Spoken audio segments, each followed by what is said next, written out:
afternoon. Thank you for joining me.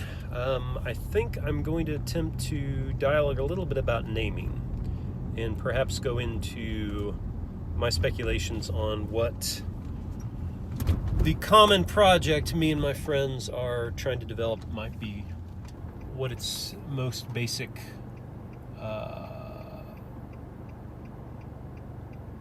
what it's about, I suppose, is the easiest way to say it. Okay, so naming. What I mean by naming is something actually fairly deep. It is a unifying process between the analytical and the analogical. It is when the analogical notices something new, which the analytical is not noticing. When it intuits a shape, you get this sense of, wait, there's something more. There's a division that's going to have to happen, or something like that. Or maybe there's just something, at least for me, it starts with intuitions. And I would suspect that that is true of many people. You think about it, you try to become aware of it, you work towards it, and then suddenly, you can name it.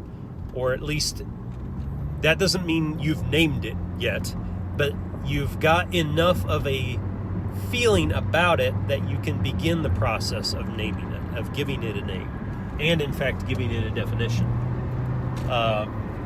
So that process appears to me, as I've just said, is primarily analogical. And it is the way the analogical speaks to the analytical, the way it contributes new positions. So I would argue that, think of a snowflake. I think I've given this analogy somewhere else. A paper snowflake, one you used to make as children or as decoration, where you're folding this up, you're cutting it out, and then you unfold it, and there's all these holes, right? Think of those holes as what the analogical mind is attempting to discover. That the analytical mind has this piece of paper all folded up, and it's trying to divide and separate and cut. And then the analogical is able to unfold that. This is a somewhat poor analogy, but it'll work. The analogical mind attempts to unfold that. And when it does, it discovers the holes in the theory. There's big problems with that analogy, but I'll roll with it for now. It still gives you kind of an image to work with, and I'll try to come up with a better one. So those holes are then named, and once named, they become a part of the analytical structure.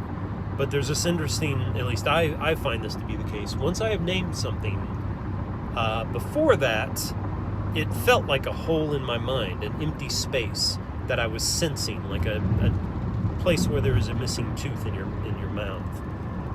There needs to be something there, you feel, but you don't know what it is, and then you name it and you define it, and bam, you have this new power. It feels like a new power to sense the thing in the world, in your mind, in the relationship between the two, in society, etc. And I'm going way too fast. Whoops. Set that speed control.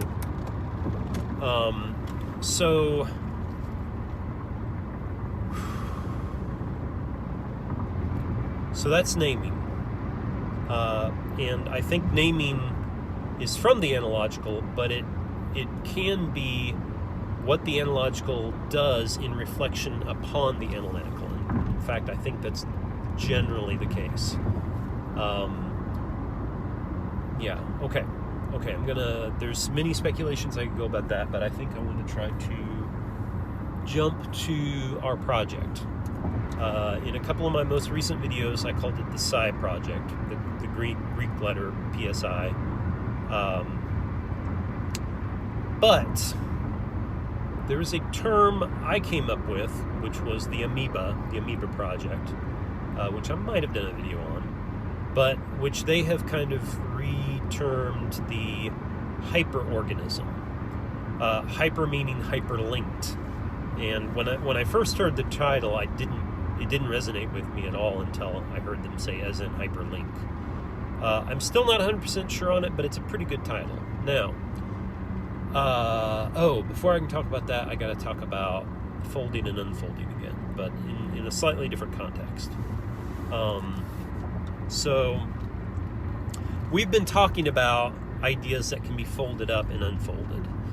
And it sounded good and it resonated with me. It gave me some intuitive sparks that I thought could lead to some really good names and good defining, but I wasn't sure what it was yet.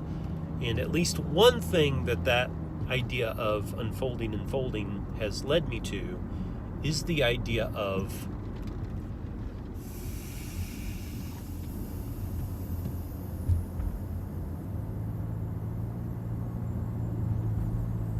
sorry, something distracted me and I lost what was on the tip of my tongue and I can't seem to recall it yet.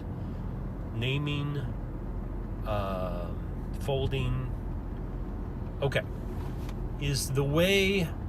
So the project we are attempting to construct, we want it to be able to be, on the one hand, very simple, very easy to convey and to spread, to almost in a viral sense, to catch and to spread. Like it reproduces itself and it spreads itself around very quickly and easily. That's the hope. That's the desire, at least. But it's hard to talk about that, right? It's hard to say, well, we're producing an idea that's like a meme almost, right? That spreads virally. Because it is a pretty complicated system. But the way you do that, or one way of talking about the way you do that, is by creating a story, a fairy tale, if you will, a image, something that grabs the attention and won't let it go, which very intuitively grabs what is necessary, what needs to be produced, what the project is about, and why it is important, something like that. So we are then wanting to create that. But, and here's where the fold analogy comes in, that will unfold into all the complexity that the project has embedded within it. All the ways in which, man, that is just weighing down. All the technicalities that are a part of the project will unfold from that. And so the idea is to build a project in which all those folds are hyperlinked, if you will, to the infolding story that enfolds it. And so you have this beautiful package, this beautiful story. Man, I wish that would stay up.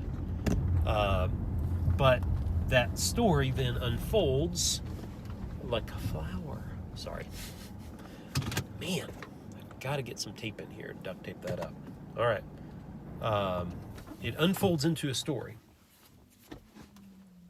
No, it is a story that unfolds into all the technical parts, and you can unfold it as much or as little as you wish, because the story itself will be meant to convey you into a way of operating in the world. It's not just all the source coding that we are working on, all the technical jargon, but the technical jargon should somehow be connected to that very beautiful packaging that anybody can take and share and such. But, you don't have to open it up and find all the intricacy within.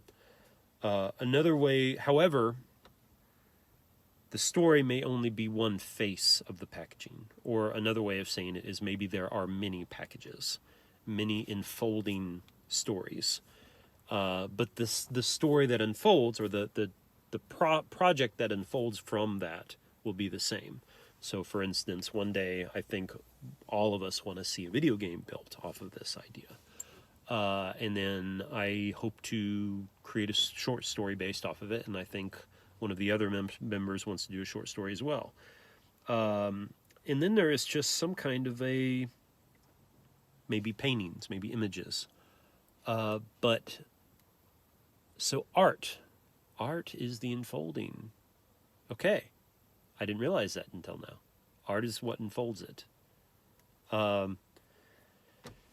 And what would be ideal, but I just don't know if us three guys will be able to do it, is that I believe there are names we could come up with for some of the key factors in this project, which would themselves be a kind of art form, a kind of enfolded art.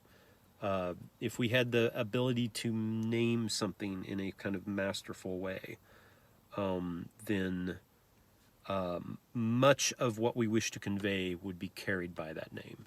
But I don't know if a single person, other than some kind of naming savant, would be able to reach that. So instead, this goes back to the accumulation of names that I did on, I think, this morning's video.